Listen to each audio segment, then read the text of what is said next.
전남 화순 동복이 고향인 오승우 화백은 평생 그린 작품 중 180여 점을 서남 해안의 끝자락에 위치한 무안의 한 작은 미술관에 기증하였습니다. 오승우의 예술작품이 어느 고장에 숨쉬고 있다는 것은 그의 예술적 행보가 그곳까지 영향을 미치고 있었다는 이야기입니다. 다시 말하면 무안은 남도의 여느 다른 지역처럼 오승우 화백 혹은 오승우와 관계 맺고 있는 작가들의 다양한 예술적 자산이 한 곳에서 다른 지역으로 움직일 때 경유하는 통로, 즉 화단의 혈관으로서의 남도 지역인 것입니다. 개관한 지 10주년을 맞게 된 미술관의 특별전 앞에는 크게 두 가지의 과제가 놓여 있습니다. 그 하나는 오승우가 피할 수 없는 숙명으로서 부친인 오지호의 화풍, 다시 말해 남도 구상화단의 중요한 맥을 형성했던 자연주의 인상파를 살펴보는 일입니다. 또 하나는 똑같은 그림이 두 개일 필요는 없다면서 끊임없이 구축하려 했던 오승우의 세계를 엿보는 일입니다. 첫 번째에 대한 질문은 다음과 같이 던져볼 수 있을 것입니다. 남도의 자연과 지형, 그리고 풍광을 생생하게 담아내는 자연주의 구상화는 어떻게 남도화단의 주류를 형성하게 되었는가? 특정한 지역에서 하나의 유파나 양식이 형성되어 오랫동안 유지되었다는 것은 미술과 역사 혹은 사회적 관계에서 어떤 의미를 지니는가? 70여 년의 전통을 지니고 있는 남도의 유서 깊은 사생의 흐름 속에서 우리는 지금 동시대의 눈으로 어떤 새로운 맥락을 이끌어낼 수 있으며 그 한계는 무엇인가에 관한 것입니다. 두 번째 과제는 오승우에게 주어진 아버지의 무게와 그의 세계에 대한 것입니다. 오승우에게 오지호는 아버지로서, 화가로서, 그리고 역사 속에서 사회적 책무를 실천하는 지식인으로서 넘기 힘든 거목으로 존재했습니다. 오승우는 이 무게에 더해 화가로서 치명적인 시각적 장애라는 시련을 겪었습니다. 하지만 오승우에게 주어진 고뇌와 고통은 오히려 빛과 색채를 구사하는 인상주의 기법을 넘어 존재의 문제와 함께 동양의 상징적 원형을 탐구하도록 이끌었습니다. 백산, 동양의 원형 연작을 거쳐 십장생도 시리즈를 제작하면서 마침내 그는 초자연적인 꿈과 이상적인 유토피아의 세계를 표현하며 독자적인 세계를 구축하기에 이릅니다. 이번 전시는 크게 1부 오승우의 세계, 2부 오지호와 오승우의 대화, 3부 남도 구상화단의 흐름으로 구성되었습니다. 일부에서는 1950년대부터 2000년대에 이르기까지 미술관 소장품을 중심으로 오승우의 작품 세계를 살펴볼 수 있도록 하였습니다. 2부에서는 오지호와 오승우의 작품을 비교해 보면서 두 세계를 감상할 수 있도록 하였습니다. 두 작가가 대화하듯 제작한 원효사의 탱화와 유럽 남미 등지의 풍광 작품은 특별히 감상자의 눈길을 끌 것입니다. 마지막 3부에서는 해방 직후 일본 유학파 1세대 서양화가부터 6, 70년대의 2세대 서양화가 그리고 현대 작가에 이르기까지 남도 구상화단의 흐름을 아카이브 전시와 함께 살펴볼 수 있습니다. 1부에서는 1950년대부터 2000년대에 이르기까지 미술관 소장품을 중심으로 오승우의 작품 세계를 살펴볼 수가 있습니다.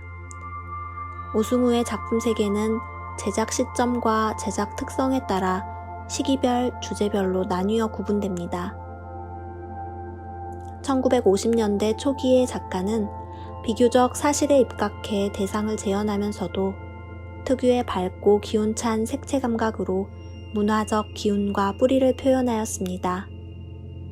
토속적이고 향토적인 분위기를 띠며 서민적인 전통 생활을 담은 작품들을 다수 그린 시기입니다. 60년대 초반 그의 작품은 점차 자연의 구체적인 현실성에서 벗어나 환상적인 세계로 기울어지면서 꽃과 소녀가 등장하는 요정 연작을 제작합니다.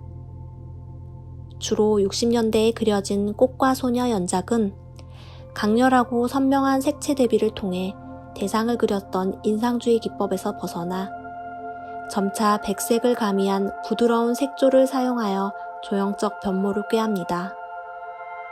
신비스런 배경 처리를 기본으로 하여 다채로운 식물과 동물, 인간이 조화를 이루는 환상적인 세계는 십장생도의 전조를 알리는 듯 보입니다. 작가가 80년대에 시작한 한국의 백산 연작은 전국의 명산을 주제로 한 시리즈로서 단순히 산을 그리는 것이 아니라 산으로 에워싸인 국토의 내밀한 속살을 감동적으로 기록한 것입니다. 대상으로서의 산이 아니라 산으로 대변되는 이 땅의 기운을 자기 나름으로 체화한 것으로 작가는 백두산을 비롯해 설악산, 지리산, 한라산 등 130여 개의 산을 직접 올라 표현하였습니다. 그의 산은 산 밖에서 원근의 기법으로 입체감을 살린 것이 아니라 산 속에 들어가 그것의 속살을 담아내는 식으로 표현한 것으로 작가의 산은 자신의 마음 속에 자생하는 산이라 할 수 있습니다. 주로 90년대에 그려진 동양의 원형 연작은 타오르는 불길처럼 녹아 흐르는 색채의 기운에 의해 물결을 이루고 있습니다. 사원과 궁전이 중심이 된 동양의 원형 시리즈는 거대한 중원의 문명과 찬란한 역사를 유감없이 기록해준 작업으로 그것은 그 어떤 기록보다도 더욱 감흥을 자아냅니다. 그는 중국에만 머물지 않고 주변 국가의 빛났던 문명의 정화들을 추적해가면서 동양의 문화가 서양의 문화에 결코 뒤지지 않는다는 사실을 체득해갔다고 피력하고 있습니다. 정신문화를 대변하는 종교 건축과 세속 권력의 중심이랄 수 있는 궁전 건축은 동양을 이해하는 데 더없이 귀중한 모델들이지 않을 수 없습니다. 작가는 심신의 순례를 나서며 인도, 중국, 라오스, 미얀마 등의 사찰과 고적 그리고 탑을 답사하며 그곳의 기운과 정신을 담아냈습니다.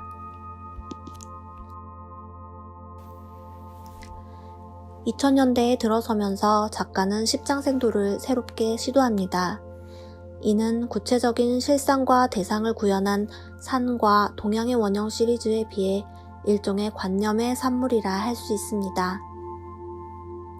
십장생도는 오랜 세월을 통해 구현된 동양인의 유토피아적 상상의 세계를 표현했기 때문입니다. 그런 점에서 보면 산이나 고적에 비해 다분히 추상적이지 않을 수 없습니다. 또한 십장생도는 자연과 동식물이 구체적인 대상으로 나타나기에 구상적인 영역에 속하지만 일종의 관념적 상징이기 때문에 추상이 된다는 역설을 내포합니다. 따라서 십장생도 자체가 지닌 관념성으로 인해 공간의 원근은 무시되며 장식적이고 기호화된 형상들이 화면을 지배합니다. 이처럼 십장생도는 하나의 원형을 지니고 있는 주제이지만 그 화면에 등장되었을 때는 새로운 인식과 해석이라는 독특한 계승의 차원을 지니게 됩니다. 단순한 과거의 유물을 주제화한 것이 아니라 주제 속에 내장된 가치 체계를 오늘에 되살리는 작업이야말로 올바른 전통의 계승이며 오승우의 작업은 이 같은 정신적 가치를 추구해가는 도정이라 할 수 있습니다.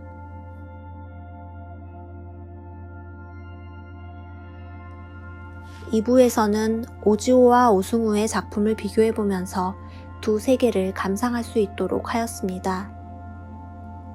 두 작가가 대화하듯 제작한 원효사의 탱화와 유럽 남미 등지의 풍광 작품은 특별히 감상자의 눈길을 끌 것입니다. 오지오 하백은 1930년대 중반 서구의 인상주의를 수용하여 한국의 자연미를 표현한 화가이자 회화 이론과 표현 방법을 교육한 교육자로서 우리나라 서양화 발전에 누구보다 앞장섰던 인물입니다. 오지오는 빛에 의해서 약동하는 생명을 조선의 풍경에 담아야 한다는 독자적인 회화론을 펼쳤습니다. 이것은 일본을 통해 유입된 인상파의 화법을 수용하되 조선 화단의 실정에 맞는 한국적 인상주의에 대한 새로운 접근, 해석의 시도를 의미합니다.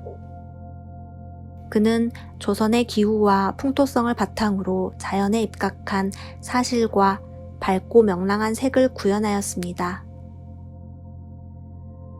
처해상은 작가가 개성의 송도보통학교에서 교사로 재직할 때 그린 작품으로 작가의 아내를 모델로 그린 유화입니다.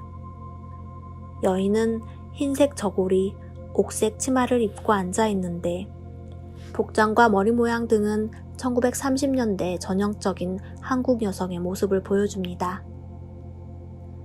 흰 저고리의 옷주름에 나타난 청색과 옥색 치마 곳곳에 표현된 붓자국과 흰색 악센트는 작가의 인상주의적 경향을 잘 보여주고 있습니다.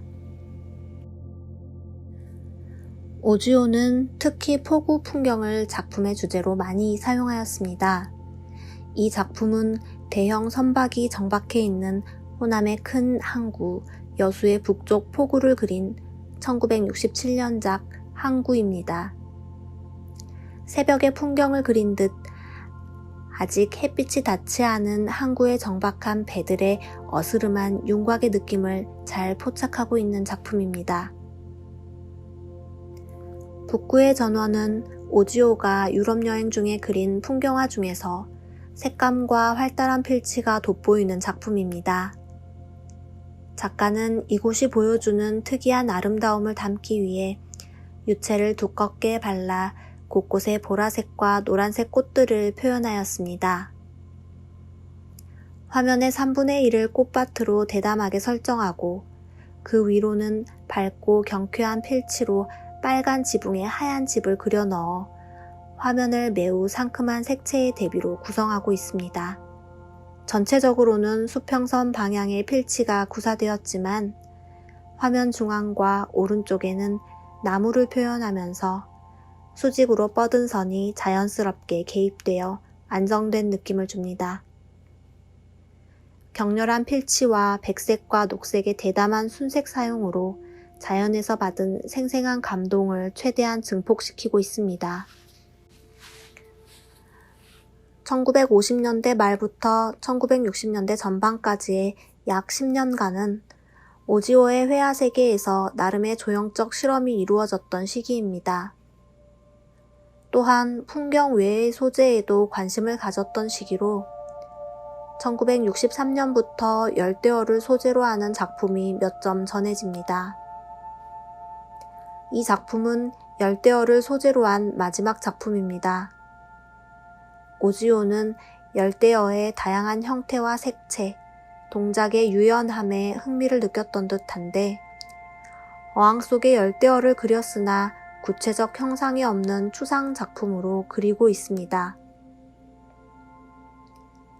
고기 주변에 있는 짙은 청색의 원과 원 주변의 젓갈색의 거친 터치, 붓자국 대신에 표면의 마티에르 효과를 강조한 점에서 뚜렷한 추상화 경향이 보입니다. 작품에는 대상에 대한 구체적 표현과 언급법은 상실하였으나 대상을 어떻게 느꼈느냐 하는 작가의 투명한 감수성이 강조되었습니다. 이것은 1960년대 초 하단에 추상 물결 속에서 일어난 새로운 기호의 변화를 어느 정도 수용한 것으로 볼 수 있으며 이후의 작품에서 오지오는 다시 구체적인 형상을 회복합니다.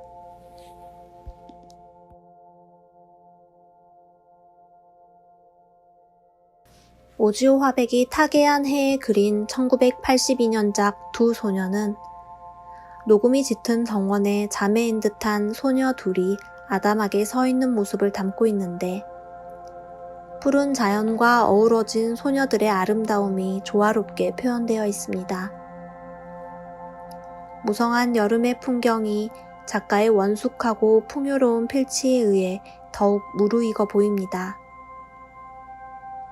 1980년대에 들어와 작가는 이런 식으로 물체에 충실하면서도 서정성을 잃지 않고 또 색채의 다양한 변화와 마티에르 효과가 함께 나타나는 중후한 작품을 제작하였습니다. 6.25 전쟁 중에 정각이 소실된 무등산의 원효사의 중건이 이루어지던 1954년에 오지오는 장모인 김계의 부탁으로 탱화 작업을 하게 됩니다. 오지오는 사찰 봉안을 위해 아미타 후불 탱화를 유화로 제작하였습니다. 제작 당시 오지오의 탱화는 12보살상으로 불렸으며 이 무렵 오승우도 선친과 함께 신중 탱화와 칠성 탱화를 그리게 됩니다. 오지오가 사찰 봉안을 위해 제작한 아미타 후불 탱화는 중심부에 아미타불을 원형의 연꽃 대자 위에 앉히고 그 좌우에 6대 보살, 뒤로는 6 제자를 배치한 전형적인 불교 회화입니다. 오지오가 그린 아미타불은 당당하게 벌어진 왼쪽 어깨에 옷을 거친 채 오른쪽 어깨를 드러낸 편단 우견의 모습, 가느다란 눈썹과 엄정한 표정, 결과부좌의 자세에서 경주시에 있는 석굴암 본존부를 연상시킵니다. 여기에 전통의 불화와 다르게 유화 물감으로 제작했기 때문에 황토색으로 채색한 아미타불, 다채로운 광배, 청색 하늘 위로 표현된 밝은 분홍빛 구름 등은 서양 화가로서의 개성미를 보여줍니다. 탱화의 연도는 돌아가신 후 49제에 오승우가 적은 것으로 알려져 있습니다. 오승우는 1954년 불사의 복원이 진행될 때 외할머니 김계의 청을 받아들인 아버지가 3개월 동안 정성을 다해 탱화를 그렸으며 탱화 제작은 외갓집에 제각이 있던 송정동에서 이루어졌다고 말했습니다. 서양화로 한국적인 불교 탱화를 제작한 경우는 오지오의 아미타 후불 탱화가 유일합니다. 오승우는 오지오의 작품에 반영된 불교 세계에 이렇게 말합니다.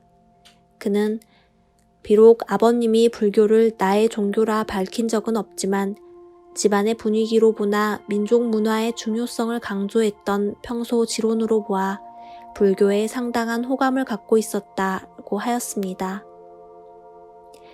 이러한 영향은 1950년대 오승우가 회화의 주제를 탐색하는 데 직접적인 영향을 주게 됩니다.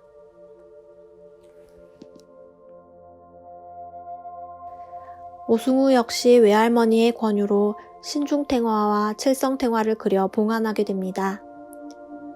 오승우는 신중탱화와 칠성탱화를 그리면서 울긋불긋한 색상이며 원색적, 야생적인 빛깔에 쉽게 적응이 되지는 않았으나 시간이 오래 흐르면서 거부가 밀던 색상이 찬란한 아름다움으로 변했고 메스꺼움은 신선한 향기로 피부에 와닿는 경험을 했다고 말했습니다. 오승우의 탱화는 전통 오방색의 범주를 유지하지만 밝은 연두색과 파랑색, 노랑색을 사용함으로써 낮은 채도의 붉은색과 대비를 이루고 있습니다.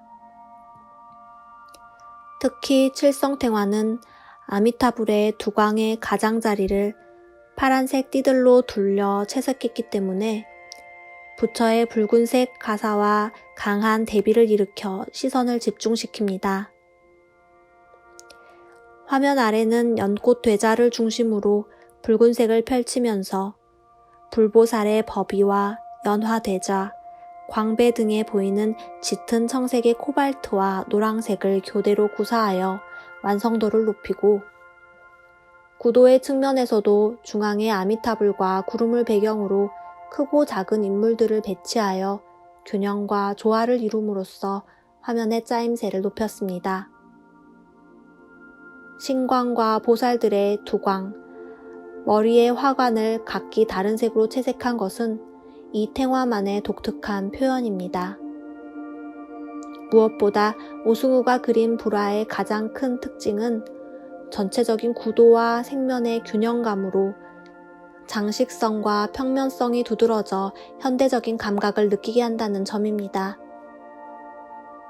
오승우는 불교 미술인 탱화를 그린 계기로 인해 강렬한 색채와 표현을 선호하게 되었고 1950년대 중반부터는 본격적으로 불교적인 소재를 통해 사실적인 표현과 강한 붓질, 과감한 원색의 사용법을 시도하였습니다.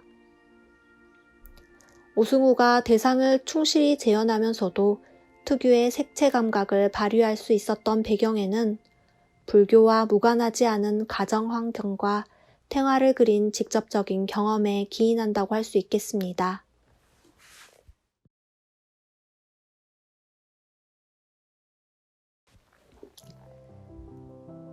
(1970년대) 중반 오지오 화백이 70세 희수를 맞이하여 독일에 사는 딸의 초청으로 유럽 여행을 하게 됩니다. 이후 1980년 무렵 5개월간 세네갈 여행을 하였는데 두 여행길에 오승우도 동행한 것으로 보입니다. 오승우는 이외에도 1986년 파푸아뉴기니로 스케치 여행을, 1990년에는 중국과 북미 여행을, 1992년에는 잉카 마야 문명의 발상지와 남미 여행을 다녀왔고 이 시기의 작품들을 모아 남미 풍물집을 펴냈습니다.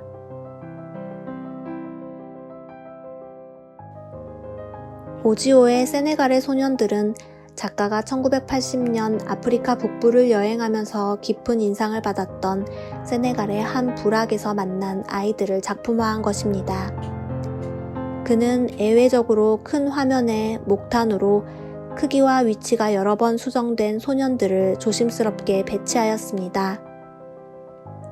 검은 피부에 흰 이를 드러내 보이며 건강하게 웃고 있는 아이들의 모습에서 오지오는 그가 꿈꾸던 원색의 생명력을 보여주고자 하였습니다. 오승우는 1981년 12월 아프리카 여행을 떠났고 케냐, 이집트, 모로코 등을 돌며 인물, 동물, 풍속 등을 그렸습니다. 오승우는 아프리카 여행에서 흑색에 대한 인식을 새롭게 가졌습니다. 그의 아프리카 풍물 화문집에서 이렇게 말합니다. 얼굴과 다리의 검은 빛이 모든 원색을 더욱 선명하게 빛내주니 얼마나 강렬한 색의 하모니인가. 그의 작품 파푸아뉴기니 사람들에서 검정과 원색의 대비가 주는 아름다움을 볼 수 있습니다.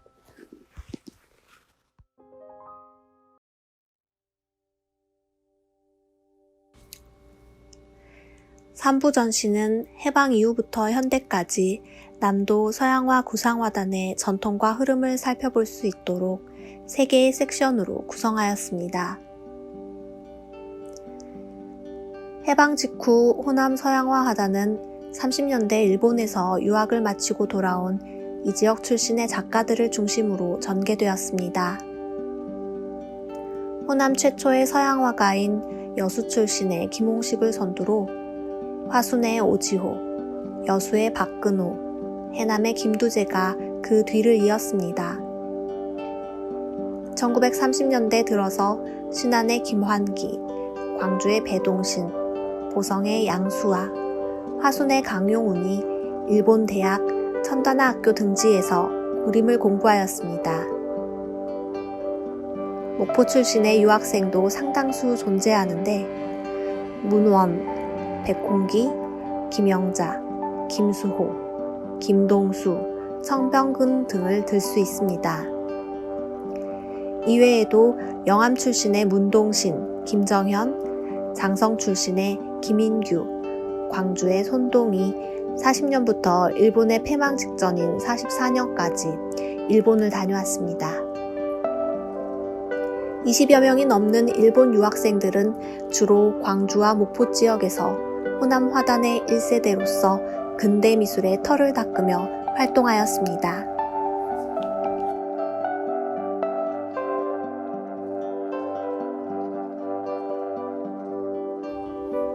호남 최초 서양 화가로서 지역 미술사 정리와 연구에서 빼놓을 수 없는 작가 김홍식은 일본 도쿄 미술학교에서 수학한 유화 도입기의 선구적 화가로 여수 화단에 머물면서 많은 작품을 제작하였습니다.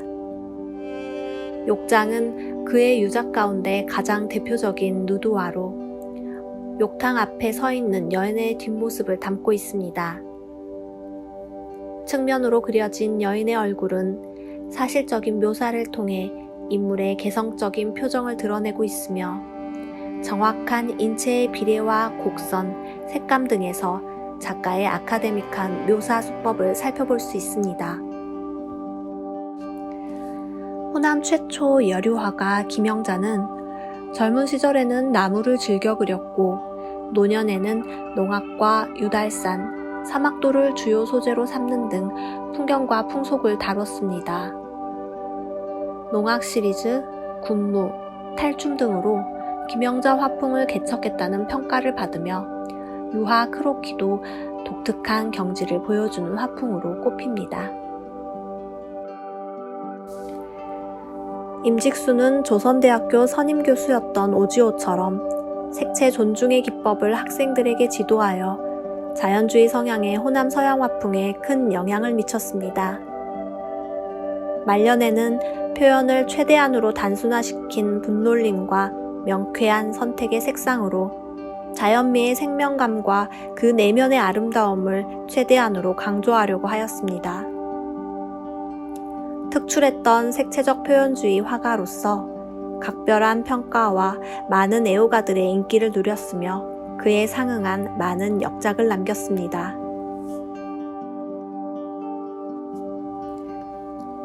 배동시는 수채화를 하나의 장르로 확고히 세우고 수채화의 지평을 넓혀온 선구자로 꼽힙니다. 한국인의 정서는 기름보다 물로 표현되어야 한다라고 말해왔던 그는 평생을 수채화에 집중해왔고 동양인 특유의 정서뿐 아니라 전통 화법과 현대적 회화 형식을 접목하는 등 기법의 조형미를 개척하며 일가를 이루었습니다. 그의 수채화는 굵은 선을 적극적으로 활용하고 갈필로 긁어낸 듯한 투박함과 붓끝으로 긁어내는 화법 등을 통해 자신만의 수채화 세계를 만들었습니다.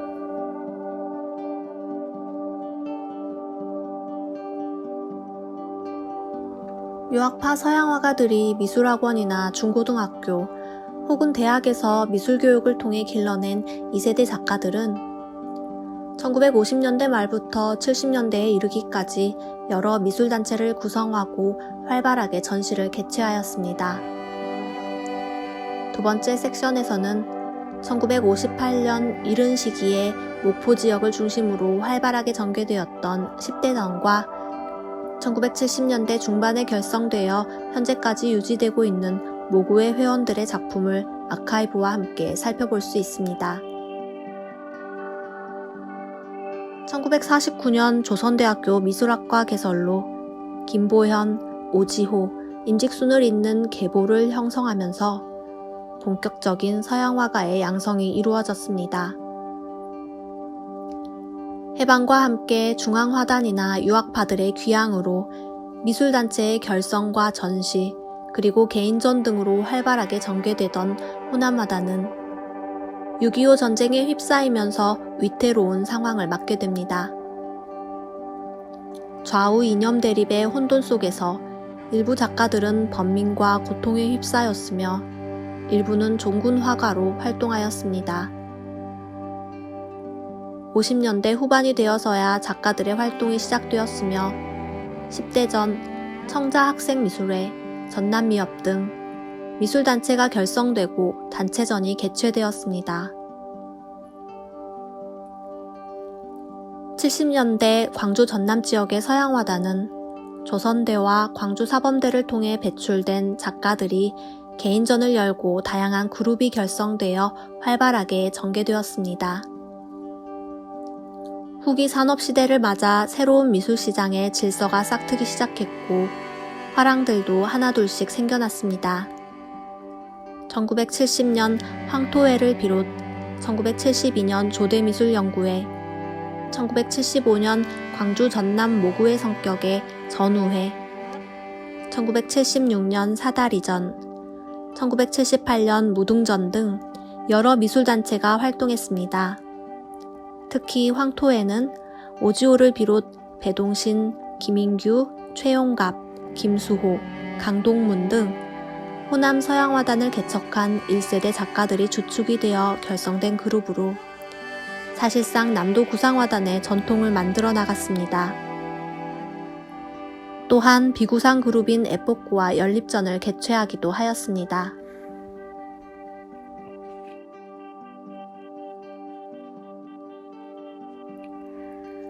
오지호의 아들, 오승우의 동생 오승유는 1939년 송도에서 태어나 해방 후 부친 오지호 화백을 따라 광주로 내려왔습니다.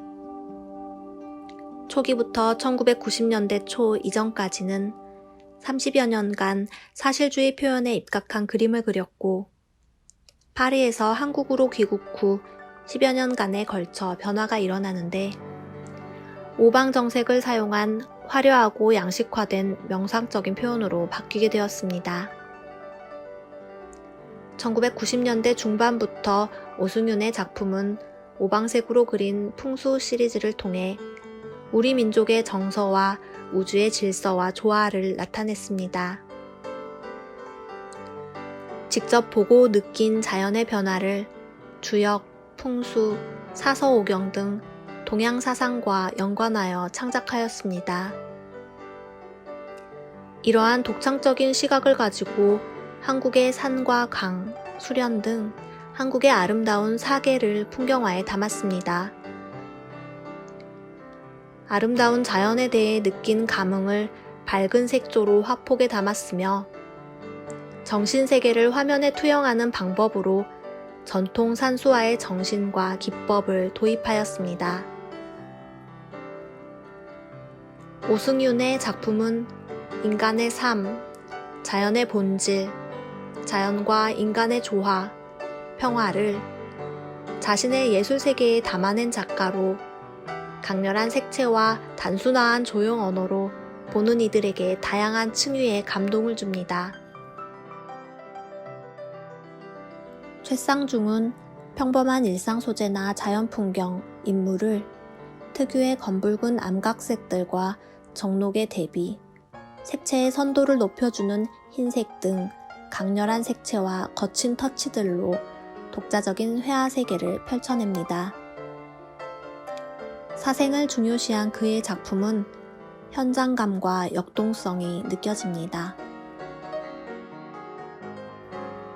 1958년 8월 15일 해방기념일을 맞아 목포 지역 화단에서 10대전이라는 젊은 그룹전이 탄생하게 됩니다. 10대전은 목포에서 서울대 미대를 최초로 입학한 강홍윤의 제안으로 1957년에 결성되었고 이듬해 가고파라는 다방에서 창립전을 가졌습니다.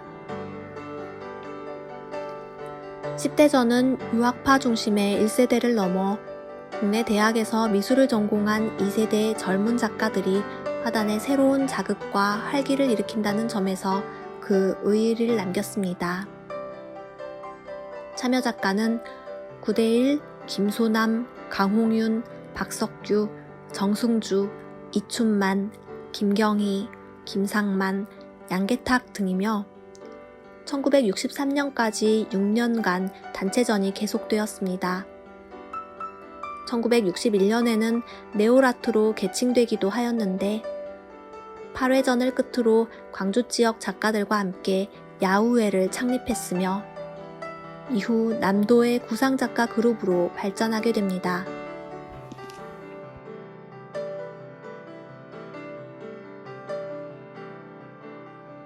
모구에는 1957년 6월 덕수궁 고목나무 아래에서 이종우, 도상봉, 손흥성, 이종무, 이병규 등 사실주의 화가들이 주축이 되어 우리의 미술은 아카데미즘의 토대를 튼튼히 해야 한다는데 뜻을 같이 하면서 창립한 미술단체입니다. 박희만, 김인승, 박상옥, 이동훈, 김종하, 김형구, 인직순 등 서양화 1세대 작가들이 모구에로 활동하였습니다. 모구의 전남주에는 전남지역 구상화가들 모임으로 1974년 12월 전목회라는 이름으로 창립하여 1976년 전우회로 이름을 바꾸었습니다. 1975년 5월 창립전 이후 거의 매년 정례적으로 회원전과 사생회를 가졌습니다. 80년에는 전북 회원이 분리되어 운영되기도 하였습니다. 오승우는 배화여고 미술교사 부임으로 서울로 상경한 1962년부터 모구회에 참여하기 시작했습니다. 1983년부터 1993년까지 10년 동안 회장직을 맡으면서 남도 구상화단에도 큰 영향을 미쳤으며 각종 공모전을 개최하여 신진 작가들을 육성하고 작가들을 후원하는 등 많은 애정을 쏟았습니다. 70여 년 동안 이어져 내려오고 있는 남도 자연주의 구상화단의 전통은 무엇보다 작가의 작품이 야외에서 이루어지는 사생의 힘이 바탕이 되었습니다. 현대 작가들은 이 유산을 이으면서도 새롭고 매혹적인 세계로 우리를 초대하고 있습니다. 한국화의 진경산수와 접목하고 있는 박동근, 마른 풀과 여린 열매로부터 존재의 물음을 던지는 오병욱, 역사적 의미가 투사된 세계의 영토로 숭고화시키고 있는 송필용, 이야기를 내포하고 있는 서사적 풍경을 그리는 김호원, 혹은 다양한 감정을 담은 색으로 삶에 대한 리얼리티를 담아내는 박성환, 그리고 자아의 내면이 투사된 감각적인 세계를 구축하는 조형대 등 오지오의 화풍을 넘어 새로운 현대적 가능성을 보여주고 있는 작품들을 만날 수 있습니다. 개관 10주년을 기념하면서 마련된 특별전의 가장 큰 의의를 꼽는다면 70여 년 전통을 지닌 남도 구상화단의 유산은 다른 무엇보다 사생의 힘에 그 바탕을 두고 있다는 점을 이해할 수 있습니다. 이 힘은 바로 한국화와 서양화를 구분하지 않고 대대로 내려오는 남도 미학의 골개이기도 합니다.